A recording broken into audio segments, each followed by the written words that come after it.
Right time पे, right patient पे, right test होना इज मोर इम्पोर्टेंट।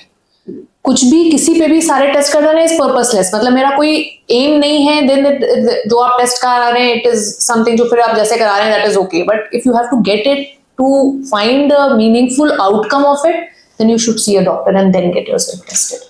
आपकी फिजिक क्या है, बॉडी वेट क्या है, फैमिली हिस्ट्री क्या है, कोई और रिस्क फैक्टर्स एसोसिएटेड तो नहीं है, वो फिर you have to see your doctor to actually decide कि क्या टेस्ट करने चाहिए। बट अगर मैं फ्रीक्वेंसी ऑफ टेस्ट की बात करूं तो जो यंग है, मतलब 20 to 30 ईयर्स वाले एज, आइडियली हम उनमें 2 to 3 ईयर्स में भी टेस्ट हैं। अगर कोई रिस्क फैक्टर एसोसिएटेड है then that might be different factor. Over 40 years अगर हो जाए तो वी से एनुअली करना चाहिए, every year, because chances of developing BP, sugar, cholesterol derangement, ये सारा इंक्रीज हो जाता है विद एडवांसिंग एज। अगर वुमेन है तो ऑफ कोर्स फिर स्क्रीनिंग, जैसे हम बोलते हैं पैप्स में should be done every 3 years. Mammography after 40 है अगर तो every year annually we do it.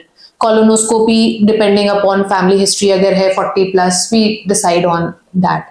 अगर कोई नोन क्रॉनिक डिजीज है, ऑलरेडी डायग्नोज्ड है, तो डिपेंडिंग अपॉन आपकी सिचुएशन, जब डोज टाइट्रेट करनी होती है, जब हम किसी चीज पे we start you on medication, तो हम थोड़ा फ्रीक्वेंटली बुलाते हैं आपको to just adjust your body to that medicine.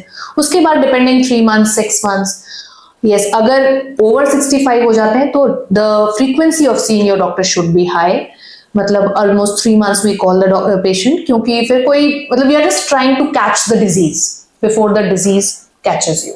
That is what I'm trying to say through it.